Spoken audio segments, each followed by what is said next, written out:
Video ਦੇਖ ਰਹੇ ਸਾਰੇ ਸਾਥੀਆਂ ਨੂੰ ਮੇਰੇ ਵੱਲੋਂ ਪਿਆਰ ਭਰੀ ਸਤਿ ਸ੍ਰੀ ਅਕਾਲ। ਅੱਜ ਦੇ ਇਸ ਵੀਡੀਓ ਦੇ ਵਿੱਚ ਅਸੀਂ ਇੱਕ ਨਵੇਂ ਟੌਪਿਕ ਦੇ ਉੱਤੇ ਗੱਲ ਕਰਨ ਜਾ ਰਹੇ ਹਾਂ ਅਬਾਊਟ ਰੈਫਰੀਜਰੈਂਟਸ ਕਿ ਰੈਫਰੀਜਰੇਸ਼ਨ ਐਂਡ 에ਅਰ ਕੰਡੀਸ਼ਨਿੰਗ ਦੇ ਸਬਜੈਕਟ ਦੇ ਵਿੱਚ ਨੈਕਸਟ ਸਾਡਾ ਟੌਪਿਕ ਹੈ ਜੋ ਰੈਫਰੀਜਰੈਂਟਸ, ਉਹਦੇ ਉੱਤੇ ਗੱਲ ਕਰਾਂਗੇ ਕਿ ਰੈਫਰੀਜਰੈਂਟ ਬੇਸਿਕਲੀ ਹੁੰਦਾ ਕੀ ਹੈ। ਜਿਵੇਂ ਕਿ ਅਸੀਂ ਪਿਛਲੇ ਵੀਡੀਓਜ਼ ਦੇ ਵਿੱਚ ਪਿਛਲੇ ਟੌਪਿਕਸ ਦੇ ਵਿੱਚ ਵੀ ਦੇਖਿਆ ਕਿ ਇੱਕ ਰੈਫਰੀਜਰੇਟਰ ਦੇ ਵਿੱਚ ਰੈਫਰੀਜਰੈਂਟ ਦਾ ਫੰਕਸ਼ਨ ਕੀ ਹੋ ਸਕਦਾ ਕਿ ਇੱਕ ਪਰਟੀਕੂਲਰ ਪਲੇਸ ਤੋਂ ਜਦੋਂ ਹੀਟ ਨੂੰ ਰਿਮੂਵ ਕਰਨਾ ਹੋਵੇ ਔਰ ਕਿਸੇ ਅਨਵਾਂਟਿਡ ਪਲੇਸ ਦੇ ਉੱਤੇ ਉਸ ਨੂੰ ਛੱਡਣਾ ਹੋਵੇ ਉਸ ਹੀਟ ਨੂੰ, ਤਾਂ ਉਸ ਜਗ੍ਹਾ 'ਤੇ ਸਾਨੂੰ ਕਿਸੇ ਮੀਡੀਅਮ ਦੀ ਲੋੜ ਪੈਂਦੀ ਹੈ। ਤਾਂ ਉਸ ਮੀਡੀਅਮ ਦਾ ਜੋ ਕਿਰਦਾਰ ਹੈ ਉਹ ਰੈਫਰੀਜਰੈਂਟ ਅਦਾ ਕਰਦਾ। ਸੋ ਰੈਫਰੀਜਰੈਂਟ ਇੱਕ ਮੀਡੀਅਮ ਹੈ ਜੋ ਕਿ ਇੱਕ ਪਰਟੀਕੂਲਰ ਪਲੇਸ ਤੋਂ ਹੀਟ ਨੂੰ ਅਬਜ਼ੌਰਬ ਕਰੂਗਾ ਔਰ ਕਿਸੇ ਅਨਵਾਂਟਿਡ ਜਗ੍ਹਾ ਦੇ ਉੱਤੇ ਉਸ ਨੂੰ ਰਿਲੀਜ਼ ਕਰ ਦੂਗਾ। ਸੋ ਉਸ ਨੂੰ ਅਸੀਂ ਇੱਥੇ ਕੁਝ ਸ਼ਬਦਾਂ ਦੇ ਰੂਪ ਦੇ ਵਿੱਚ ਦੇਖਦੇ ਹਾਂ ਜੀ, ਕਿਵੇਂ ਡਿਸਕ੍ਰਾਈਬ ਕਰਾਂਗੇ। A refrigerant is a medium which is used to transfer heat in a refrigerator from a place where it is not required. Example ਦੇ ਤੌਰ ਦੇ ਉੱਤੇ ਇਵੈਪੋਰੇਟਰ ਦੇ ਵਿੱਚ। And reject to a place where it is not objectionable ਕਿ ਹੁਣ ਜਿਸ ਜਗ੍ਹਾ 'ਤੇ ਅਸੀਂ ਕੂਲਿੰਗ ਕਰਨੀ ਆ ਉਹ ਪਲੇਸ ਸਾਡੀ ਰੈਫਰੀਜਰੇਟਰ ਦੇ ਵਿੱਚ ਕਿਹੜੀ ਸੀ? ਇਵੈਪੋਰੇਟਰ, ਜਿੱਥੇ ਅਸੀਂ ਕੂਲਿੰਗ ਇਫੈਕਟ ਪ੍ਰੋਡਿਊਸ ਕਰਨਾ ਔਰ ਉਸ ਜਗ੍ਹਾ 'ਤੇ ਸਾਨੂੰ ਹੀਟ ਦੀ ਲੋੜ ਨਹੀਂ ਆ। ਤਾਂ ਉਸ ਜਗ੍ਹਾ ਤੋਂ ਹੀਟ ਨੂੰ ਅਬਜ਼ੌਰਬ ਕਰਕੇ ਜਿੱਥੇ ਹੀਟ ਓਬਜੈਕਸ਼ਨੇਬਲ ਨਹੀਂ ਹੈ ਤਾਂ ਉਸ ਜਗ੍ਹਾ 'ਤੇ ਅਸੀਂ ਉਸ ਨੂੰ ਰਿਲੀਜ਼ ਕਰ ਦੇਣਾ। ਔਰ ਕਿੱਥੇ ਕਰਾਂਗੇ? ਕੰਡੈਂਸਰ ਦੇ ਵਿੱਚ। ਸੋ ਨੈਕਸਟ ਕੁਛ ਇਹਦੀ ਡੈਫੀਨੇਸ਼ਨ ਅਗੇਨ ਫਿਰ ਗੱਲ ਕਰ ਰਿਹਾ। Refrigerant helps to remove the heat from the evaporator at the lower pressure and temperature and reject that heat from the system at condenser at higher pressure and higher temperature। कि जो refrigerant है ये help करता removal ਦੇ ਲਈ heat the from evaporator कि heat ਨੂੰ evaporator ਦੇ ਵਿੱਚੋਂ remove ਕਰਦਾ ਔਰ evaporator ਦੇ ਉੱਤੇ ਸਾਡੇ ਕੋਲ ਪ੍ਰੈਸ਼ਰ ਤੇ ਟੈਂਪਰੇਚਰ ਕਿਸ ਤਰ੍ਹਾਂ ਦਾ ਹੁੰਦਾ ਜੀ? ਲੋ ਹੁੰਦਾ। ਔਰ ਉਸ ਜਗ੍ਹਾ ਤੋਂ ਹੀਟ ਨੂੰ ਰਿਮੂਵ ਕਰਕੇ ਕਿੱਥੇ ਰਿਜੈਕਟ ਕਰਕੇ ਸੁੱਟ ਦਿੰਦਾ? ਕਿੱਥੇ ਉਹਨੂੰ ਲੈ ਕੇ ਜਾਂਦਾ? ਕੰਡੈਂਸਰ ਦੇ ਉੱਤੇ। ਔਰ ਕੰਡੈਂਸਰ ਦੇ ਉੱਤੇ ਸਾਡੇ ਕੋਲ ਪ੍ਰੈਸ਼ਰ ਤੇ ਟੈਂਪਰੇਚਰ ਕਿਸ ਤਰ੍ਹਾਂ ਦਾ ਹੁੰਦਾ? ਹਾਈ ਹੁੰਦਾ। ਸੋ ਇਹਦੇ ਨਾਲ ਹੀ ਨੈਕਸਟ ਅਸੀਂ ਗੱਲ ਕਰਦੇ ਹਾਂ ਕਿ ਸਾਡੇ ਕੋਲ ਰੈਫਰੀਜਰੈਂਟ ਜੋ ਹੈ ਉਹ ਕਿੰਨੇ ਤਰ੍ਹਾਂ ਦਾ ਹੋ ਸਕਦਾ। ਰੈਫਰੀਜਰੈਂਟਸ ਨੂੰ ਬੇਸਿਕਲੀ ਅਸੀਂ ਦੋ ਕੈਟੇਗਰੀਜ਼ ਦੇ ਵਿੱਚ ਡਿਵਾਈਡ ਕੀਤਾ। ਹੁਣ ਦੇਖਦੇ ਹਾਂ ਕਿ ਉਹਨਾਂ ਨੂੰ ਕਿਸ ਆਧਾਰ ਦੇ ਉੱਤੇ ਅਸੀਂ ਇਹਨਾਂ ਦੋ ਕੈਟੇਗਰੀਜ਼ ਦੇ ਵਿੱਚ ਡਿਵਾਈਡ ਕੀਤਾ। ਤਾਂ ਸਭ ਤੋਂ ਪਹਿਲਾਂ ਅਸੀਂ ਦੇਖਦੇ ਹਾਂ according to their manner of absorption and extraction of heat from the substance to be refrigerated refrigerants can be classified as ਕਿ ਕਿਸ ਤਰੀਕੇ ਦੇ ਨਾਲ, ਕਿਸ ਮੈਨਰ ਦੇ ਨਾਲ ਜੋ ਰੈਫਰੀਜਰੈਂਟ ਹੀਟ ਨੂੰ ਐਬਜ਼ੌਰਬ ਕਰਦਾ ਔਰ ਉਸ ਨੂੰ ਉੱਥੋਂ ਅਬਜ਼ੌਰਬ ਕਰਕੇ ਕਿਸ ਤਰੀਕੇ ਦੇ ਨਾਲ ਉਸ ਨੂੰ ਰਿਲੀਜ਼ ਕਰਦਾ ਹੈ ਪਰਟੀਕੂਲਰ ਪਲੇਸ ਦੇ ਉੱਤੇ। ਤਾਂ ਉਸ ਦੇ ਆਧਾਰ ਦੇ ਉੱਤੇ ਅਸੀਂ ਇਹਨਾਂ ਨੂੰ ਦੋ ਕੈਟੇਗਰੀਜ਼ ਦੇ ਵਿੱਚ ਡਿਵਾਈਡ ਕੀਤਾ। ਸਭ ਤੋਂ ਪਹਿਲਾਂ ਅਸੀਂ ਗੱਲ ਕਰਾਂਗੇ ਫਸਟ ਪ੍ਰਾਇਮਰੀ ਰੈਫਰੀਜਰੈਂਟਸ ਦੇ ਬਾਰੇ ਕਿ ਪ੍ਰਾਇਮਰੀ ਰੈਫਰੀਜਰੈਂਟ ਸਾਡੇ ਕੋਲ ਉਹ ਰੈਫਰੀਜਰੈਂਟਸ ਨੇ ਜਿਹੜੇ ਕਿ ਕਿਸੇ ਵੀ ਸਿਸਟਮ ਦੇ ਵਿੱਚ ਡਾਇਰੈਕਟਲੀ ਪਾਰਟੀਸਪੇਟ ਕਰਦੇ ਨੇ ਹੀਟ ਰਿਮੂਵਲ ਦੇ ਲਈ। The refrigerants which directly take part in the refrigeration system and cool the substances by absorption of the latent heat are called primary refrigerants।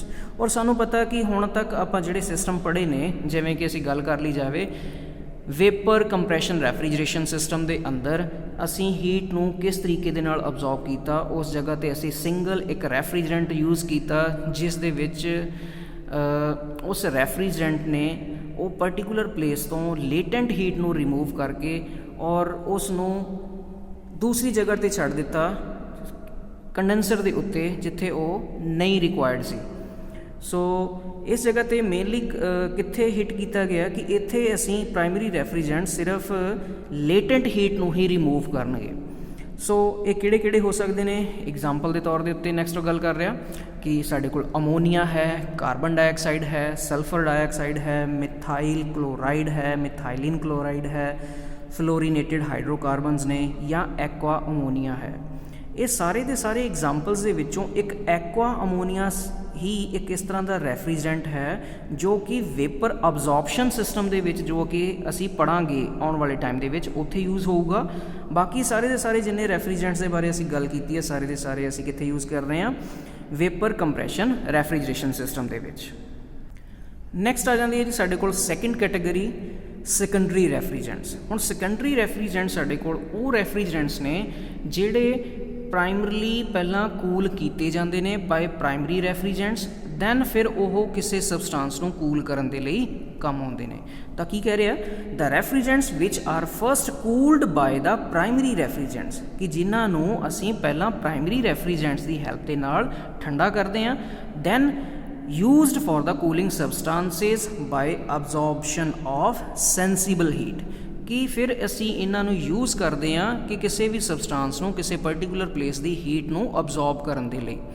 ਔਰ ਉਸ ਜਗ੍ਹਾ 'ਤੇ ਹੁਣ ਇਹ ਲੇਟੈਂਟ ਹੀਟ ਨਹੀਂ ਅਬਜ਼ੋਰਬ ਕਰਨਗੇ, ਉਸ ਜਗ੍ਹਾ ਦੀ ਉਹ ਸੈਂਸੀਬਲ ਹੀਟ ਅਬਜ਼ੋਰਬ ਕਰਨਗੇ, ਜਿਸ ਦੇ ਨਾਲ ਕੀ ਹੋਏਗਾ, ਉਹ ਪਰਟੀਕੂਲਰ ਪਲੇਸ ਦਾ ਟੈਂਪਰੇਚਰ ਵੀ ਡਾਊਨ ਹੋਊਗਾ। ਕਿਉਂਕਿ ਲੇਟੈਂਟ ਹੀਟ ਜਦੋਂ ਅਸੀਂ ਯੂਜ਼ ਕਰਦੇ ਹਾਂ ਤਾਂ ਉਸ ਜਗ੍ਹਾ 'ਤੇ ਸਿਰਫ ਉਸ ਦਾ ਫੇਸ ਚੇਂਜ ਹੁੰਦਾ, ਉਸ ਰੈਫਰੀਜਰੈਂਟ ਦਾ ਫੇਸ ਚੇਂਜ ਕਰਵਾਉਣਾ ਹੈ ਪ੍ਰਾਇਮਰੀ ਰੈਫਰੀਜਰੈਂਟਸ ਨੇ, ਔਰ ਉਸ ਪਰਟੀਕੂਲਰ ਪਲੇਸ ਦਾ ਜੋ ਟੈਂਪਰੇਚਰ ਹੈ ਉਹ ਡਾਊਨ ਕਰੇਗਾ ਸਾਡੇ ਕੋਲ ਸੈਕੰਡਰੀ ਰੈਫਰੀਜਰੈਂਟਸ। ਐਗਜ਼ਾਮਪਲ ਦੇ ਤੌਰ ਦੇ ਉੱਤੇ ਗੱਲ ਕਰ ਰਿਹਾ ਜੀ, ਏਅਰ ਹੈ, ਵਾਟਰ ਹੈ, ਕੈਲਸ਼ੀਅਮ ਕਲੋਰਾਈਡ ਬ੍ਰਾਈਨ ਹੈ, ਸੋਡੀਅਮ ਕਲੋਰਾਈਡ ਬ੍ਰਾਈਨ ਹੈ, ਐਂਡ ਇਸੇ ਤਰ੍ਹਾਂ ਦੇ ਕੁਛ ਹੋਰ ਸਿਮਿਲਰ ਸਬਸਟੈਂਸਿਸ ਹੋ ਸਕਦੇ ਨੇ ਜਿਨ੍ਹਾਂ ਦਾ ਨੋਨ ਫਰੀਜ਼ਿੰਗ ਸੋਲਿਊਸ਼ਨ ਬਣੂਗਾ। ਔਰ ਇਹਨਾਂ ਦਾ ਐਪਲੀਕੇਸ਼ਨ ਕਿੱਥੇ ਹੈ ਕਿ ਇਹ ਸੈਕੰਡਰੀ ਜੋ ਰੈਫਰੀਜਰੈਂਟਸ ਨੇ ਕਿੱਥੇ ਕਿੱਥੇ ਯੂਜ਼ ਹੁੰਦੇ ਨੇ, used in big commercial and industrial refrigeration plants, ਕਿ ਜਿਹੜੇ ਵੱਡੇ ਵੱਡੇ ਆਪਣੇ ਕੋਲ ਕਮਰਸ਼ੀਅਲ ਅਤੇ ਇੰਡਸਟਰੀਅਲ ਰੈਫਰੀਜਰੇਸ਼ਨ ਪਲਾਂਟਸ ਨੇ, ਜਿਵੇਂ ਕਿ ਸਾਡੇ ਕੋਲ ਕੰਡੀਸ਼ਨਿੰਗ ਇੰਸਟਾਲੇਸ਼ਨ ਹੈ ਜਾਂ ਆਈਸ ਫੈਕਟਰੀਜ਼ ਨੇ, ਉੱਥੇ ਇਹਨਾਂ ਦਾ ਅਸੀਂ ਯੂਜ਼ ਕਰਦੇ ਹਾਂ। ਜਿਵੇਂ ਕਿ ਹੁਣ ਗੱਲ ਕਰ ਲਈ ਜਾਵੇ, ਜਿੰਨੇ ਸਾਡੇ ਵੱਡੇ ਮੌਲਸ ਨੇ, ਜਿੰਨੇ ਸਾਡੇ ਫੂਡ ਸਟੋਰਸ ਨੇ, ਉੱਥੇ ਇਹਨਾਂ ਦਾ ਇਸਤੇਮਾਲ ਸਭ ਤੋਂ ਜ਼ਿਆਦਾ ਕੀਤਾ ਜਾਂਦਾ। ਨੈਕਸਟ ਉਹ ਗੱਲ ਕਰ ਰਿਹਾ ਜੀ, ਕਹਿੰਦਾ ਜਿਹੜੇ ਕੁਛ ਰੈਫਰੀਜਰੈਂਟਸ ਨੇ, ਪ੍ਰਾਇਮਰੀ ਰੈਫਰੀਜਰੈਂਟਸ ਜਿਨ੍ਹਾਂ ਬਾਰੇ ਅਸੀਂ ਪਹਿਲਾਂ ਗੱਲ ਕੀਤੀ ਸੀ, ਉਹਨਾਂ ਨੂੰ ਫਰਦਰ ਕੁਛ ਕੈਟੇਗਰੀਜ਼ ਦੇ ਵਿੱਚ ਉਹ ਡਿਵਾਈਡ ਕਰ ਰਿਹਾ। ਔਰ ਉਹ ਕੈਟੇਗਰੀ ਕਿਸ ਤਰ੍ਹਾਂ ਹੈ ਕਿ ਜਿਹੜੇ ਪ੍ਰਾਇਮਰੀ ਰੈਫਰੀਜਰੈਂਟਸ ਨੇ ਫਰਦਰ ਡਿਵਾਈਡਡ ਐਜ਼, ਸਭ ਤੋਂ ਪਹਿਲਾਂ ਉਹ ਗੱਲ ਕਰ ਰਿਹਾ ਜੀ ਹੈਲੋ ਕਾਰਬਨਸ ਦੇ ਬਾਰੇ। ਹੁਣ ਹੈਲੋ ਕਾਰਬਨਸ ਕੀ ਚੀਜ਼ ਹੈ ਕਿ halocarbon refrigerants, trade name ਇਹਦਾ ਹੈ Freon. Refrigerants contain 1 or more of the 3 halogens, ਕਿ ਜਿਹੜਾ ਹੈਲੋਜਨ ਗਰੁੱਪ ਹੈ ਜਿਹਦੇ ਵਿੱਚ ਸਾਡੇ ਕੋਲ ਕਲੋਰੀਨ, ਫਲੋਰੀਨ ਐਂਡ ਬ੍ਰੋਮੀਨ, ਇਹ 3 ਆਪਣੇ ਕੋਲ ਐਲੀਮੈਂਟਸ ਆ ਜਾਂਦੇ ਨੇ। ਇਹਨਾਂ ਵਿੱਚੋਂ ਕੋਈ ਇੱਕ ਜਾਂ ਇੱਕ ਤੋਂ ਜ਼ਿਆਦਾ ਜਦੋਂ ਕੋਈ ਪ੍ਰੈਜ਼ੈਂਸ ਹੋਵੇ ਹੈਲੋ ਕਾਰਬਨਸ ਦੀ ਕਿਸੇ ਰੈਫਰੀਜਰੈਂਟ ਦੇ ਵਿੱਚ, ਉਹਨਾਂ ਨੂੰ ਅਸੀਂ ਕਾਊਂਟ ਕਰਦੇ ਹਾਂ ਹੈਲੋ ਕਾਰਬਨ ਰੈਫਰੀਜਰੈਂਟਸ। ਔਰ ਇਹਨਾਂ ਦੇ ਫਰਦਰ ਅੱਗੇ ਐਗਜ਼ਾਮਪਲ ਦੇਖਦੇ ਹਾਂ ਕਿਹੜੇ ਕਿਹੜੇ ਹੋ ਸਕਦੇ ਨੇ। ਸਭ ਤੋਂ ਪਹਿਲਾਂ ਉਹ ਗੱਲ ਕਰ ਰਿਹਾ ਜੀ R10 ਦੇ ਬਾਰੇ। ਇਹ ਇਹਨਾਂ ਦਾ ਟ੍ਰੇਡ ਨੇਮ ਹੈ। ਜਿਵੇਂ ਆ ਇੱਥੇ ਤੁਸੀਂ ਦੇਖ ਪਾ ਰਹੇ ਹੋ ਬਿਲਕੁਲ ਲੈਫਟ ਸਾਈਡ ਦੇ ਉੱਤੇ R10 ਹੈ, R11 ਹੈ, R12, 21, 22, ਇਹ ਸਾਰੇ ਕੀ ਨੇ, ਇਹਨਾਂ ਦੇ ਟ੍ਰੇਡ ਨੇਮਸ ਨੇ। ਔਰ ਨਾਲ ਹੀ ਇਹਨਾਂ ਦਾ ਨੇਮ ਦਿੱਤਾ ਗਿਆ ਕਿ ਇਹਨਾਂ ਦਾ ਜੋ ਨਾਮ ਹੈ ਉਹ ਕਿਸ ਤਰੀਕੇ ਦੇ ਨਾਲ ਹੋਏਗਾ, ਨਾਲ ਹੀ ਇਹਨਾਂ ਦਾ ਕੁਝ ਕੈਮੀਕਲ ਫਾਰਮੂਲਾ ਦਿੱਤਾ ਗਿਆ। ਸੋ R10 ਦਾ ਹੁਣ ਸਾਡੇ ਕੋਲ ਅਗਰ ਨੇਮ ਦੇਖਿਆ ਜਾਵੇ ਤਾਂ ਕੀ ਬਣੇਗਾ, ਕਾਰਬਨ ਟੈਟਰਾ ਕਲੋਰਾਈਡ, ਔਰ ਇਹਦਾ ਫਾਰਮੂਲਾ ਬਣੇਗਾ CCl4। ਸੋ ਨੈਕਸਟ ਹੈ R11 trichloromonofluoromethane CCl3F, R12 dichlorodifluoromethane CCl3F। ਇਸੇ ਤਰੀਕੇ ਦੇ ਨਾਲ ਹੀ ਫਰਦਰ ਤੁਸੀਂ ਹੋਰ ਦੇਖ ਪਾ ਰਹੇ ਹੋ ਸਾਰੇ ਦੇ ਸਾਰੇ ਦਿੱਤੇ ਹੋਏ ਨੇ। ਜਿਵੇਂ ਕਿ ਮੈਂ ਅੱਗੇ ਇੱਕ ਲੈ ਰਿਹਾ R40 methyl chloride CH3Cl। Next ਲੈ ਲਓ R114A ਡਾਈ ਕਲੋਰੋ ਟੈਟਰਾਫਲੋਰੋ ਇਥੇਨ CCl2FCF3। ਨੈਕਸਟ ਲੈ ਲਓ R152 ਡਾਈਫਲੋਰੋ ਇਥੇਨ CH3CHF2। ਨੈਕਸਟ ਇਹਦੀ ਸਬ ਕੈਟੇਗਰੀ ਆ ਰਹੀ ਹੈ ਜੀ ਐਜ਼ੀਓਟ੍ਰੋਪ ਰੈਫਰੀਜਰੈਂਟਸ। ਐਜ਼ੀਓਟ੍ਰੋਪ ਰੈਫਰੀਜਰੈਂਟਸ ਕਿਹੜੇ ਹੁੰਦੇ ਨੇ, which are mixture of 2 substances which can not be separated into its components, ਕਿ ਇਹ ਆਪਣੇ ਕੋਲ ਮਿਕਸਚਰ ਹੁੰਦੇ ਨੇ 2 ਸਬਸਟੈਂਸਿਸ ਦੇ ਜਿਨ੍ਹਾਂ ਨੂੰ ਅਸੀਂ ਸੈਪਰੇਟ ਦੁਬਾਰਾ ਇਹਨਾਂ ਦੇ ਕੰਪੋਨੈਂਟਸ ਦੇ ਵਿੱਚ ਨਹੀਂ ਕਰ ਸਕਦੇ। They evaporate and condense as a single substance. ਔਰ ਇਹਨਾਂ ਨੂੰ ਇਸ ਤਰੀਕੇ ਦੇ ਨਾਲ ਇਹ ਮਿਕਸਅਪ ਹੁੰਦੇ ਨੇ, ਇਹਦੀਆਂ ਜੋ ਪ੍ਰੋਪਰਟੀਜ਼ ਹੁੰਦੀਆਂ ਨੇ ਇਸ ਤਰੀਕੇ ਨਾਲ ਹੁੰਦੀਆਂ ਨੇ ਕਿ ਇੰਨੇ ਵਧੀਆ ਤਰੀਕੇ ਨਾਲ ਆਪਸ ਦੇ ਵਿੱਚ ਮਿਕਸਅਪ ਹੁੰਦੇ ਆ ਕਿ ਜਦੋਂ ਇਹ ਇਵੈਪੋਰੇਟ ਹੁੰਦੇ ਨੇ ਜਾਂ ਕੰਡੈਂਸ ਹੁੰਦੇ ਨੇ ਤਾਂ ਸਿੰਗਲ ਸਬਸਟੈਂਸ ਹੀ ਇਹ ਐਕਟ ਕਰਦੇ ਨੇ। Their properties are different from either of their components. और इन्हां दियां प्रॉपर्टीज़ जिन्हां 2 कंपोनेंट्स नूं मिला के ये बने ने उन्हां तो बिल्कुल ही डिफरेंट होंदियां ने। नैक्सट ये कुछ एग्जाम्पल्स दिते ने R500 R502 R503 R504। Next ਜਿਵੇਂ ਕਿ ਅਸੀਂ ਹੁਣੇ ਦੇਖਿਆ ਸੀ ਕਿ ਇਹ ਕੰਬੀਨੇਸ਼ਨ ਹੈ ਦੋ ਕੰਪੋਨੈਂਟਸ ਦਾ। ਸੋ ਇਸ ਕੇਸ ਦੇ ਵਿੱਚ ਉਹ ਨੈਕਸਟ ਦੇ ਰਿਹਾ ਕਿ ਆਪਣੇ ਕੋਲ ਫਸਟ ਜੇ R500 ਦੀ ਗੱਲ ਕਰ ਲਈ ਜਾਵੇ ਤਾਂ ਇਸ ਦੇ ਵਿੱਚ ਆਪਣੇ ਕੋਲ 73.8% R12 ਹੁੰਦੀ ਹੈ ਐਂਡ 26.2% ਸਾਡੇ ਕੋਲ R152 ਹੁੰਦੀ ਹੈ। ਨੈਕਸਟ ਇਹਦਾ ਹੀ ਕੁਝ ਕੈਮੀਕਲ ਜੋ ਫਾਰਮੂਲਾ ਹੋਊਗਾ CCl2 F2 and CH3CHF2। Next ਆ ਜਾਓ 502 ਦੇ ਉੱਤੇ 48.8% ਹੋਏਗੀ R22, 51.2% ਹੋਏਗੀ R115 ਔਰ ਇਹਦਾ ਕੈਮੀਕਲ ਫਾਰਮੂਲਾ ਹੋਏਗਾ CHClF2 CClF2 CF3। ਸੋ ਇਸੇ ਤਰ੍ਹਾਂ ਹੀ ਲਾਸਟ ਦੀ ਗੱਲ ਕਰਦੇ ਹਾਂ R504 48.2% R32 ਹੋਏਗੀ ਐਂਡ 51.8 R115 ਹੋਏਗੀ ਔਰ ਇਹਦਾ ਕੈਮੀਕਲ ਫਾਰਮੂਲਾ ਹੋਏਗਾ ਸਾਡੇ ਕੋਲ CH2F2 CClF2 CF3। ਇਹਦੇ ਵਿੱਚ ਹੀ ਸਾਡੇ ਕੋਲ ਥਰਡ ਕੈਟਾਗਰੀ ਆ ਰਹੀ ਹੈ ਜੀ ਹਾਈਡਰੋਕਾਰਬਨ ਰੈਫਰੀਜੈਂਟਸ ਦੀ। ਔਰ ਹਾਈਡਰੋਕਾਰਬਨ ਰੈਫਰੀਜੈਂਟ ਸਾਡੇ ਕੋਲ ਉਹ ਰੈਫਰੀਜੈਂਟਸ ਨੇ ਜਿਹੜੇ ਕਿ ਯੂਜ਼ ਕੀਤੇ ਜਾਂਦੇ ਨੇ ਇੰਡਸਟਰੀਅਲ ਐਂਡ ਕਮਰਸ਼ੀਅਲ ਇੰਸਟਾਲੇਸ਼ਨ ਦੇ ਵਾਸਤੇ ਔਰ ਇਹਨਾਂ ਦੀਆਂ ਜੋ ਥਰਮੋਡਾਇਨਮਿਕ ਪ੍ਰੋਪਰਟੀਜ਼ ਨੇ ਉਹ ਕਾਫੀ ਜ਼ਿਆਦਾ ਵਧੀਆ ਨਹੀਂ ਹੈਗੀਆਂ, ਸੈਟਿਸਫੈਕਟਰੀ ਨੇ ਔਰ ਇਹਨਾਂ ਦਾ ਹਾਈ ਫਲੇਮੇਬਿਲਿਟੀ ਐਂਡ ਐਕਸਪਲੋਸਿਵਨੈਸ ਹੋਣ ਕਰਕੇ ਇਹਨਾਂ ਨੂੰ ਕਾਮਨਲੀ ਇਹਨਾਂ ਦਿਨਾਂ ਦੇ ਵਿੱਚ ਹੁਣ ਅਸੀਂ ਯੂਜ਼ ਨਹੀਂ ਕਰਦੇ।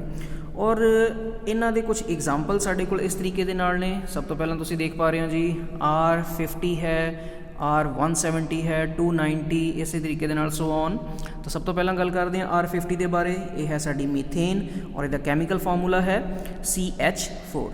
ਨੈਕਸਟ ਹੈ ਸਾਡੀ R170 ਈਥੇਨ CH3CH3 ਜਾਂ ਇਹਦਾ ਫਾਰਮੂਲਾ ਅਸੀਂ ਲਿਖ ਸਕਦੇ ਹਾਂ C2H6। ਇਸੇ ਤਰੀਕੇ ਦੇ ਨਾਲ ਹੀ R290 ਪ੍ਰੋਪੇਨ, R600 butane, R601 आइसोबुटेन, R1120 trichloro ethylene, R1130 dichloro ethylene, R1150 ethylene, R1270 propylene और नाल ही इन्हां दे कुछ कैमिकल फॉर्मूलाज दिते हुए आ।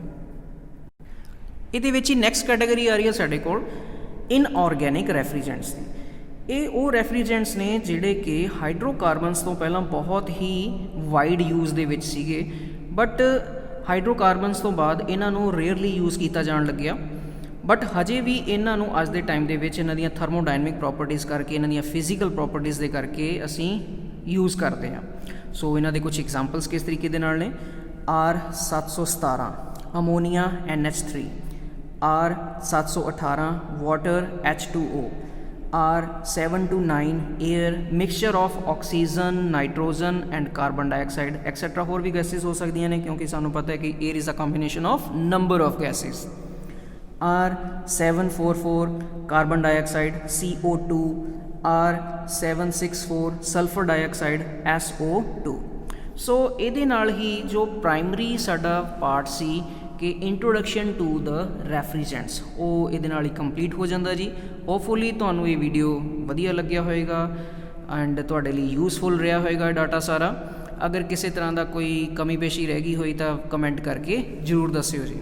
ਓਕੇ ਜੀ, ਥੈਂਕ ਯੂ ਵੈਰੀ ਮੱਚ। ਸਤਿ ਸ਼੍ਰੀ ਅਕਾਲ ਜੀ।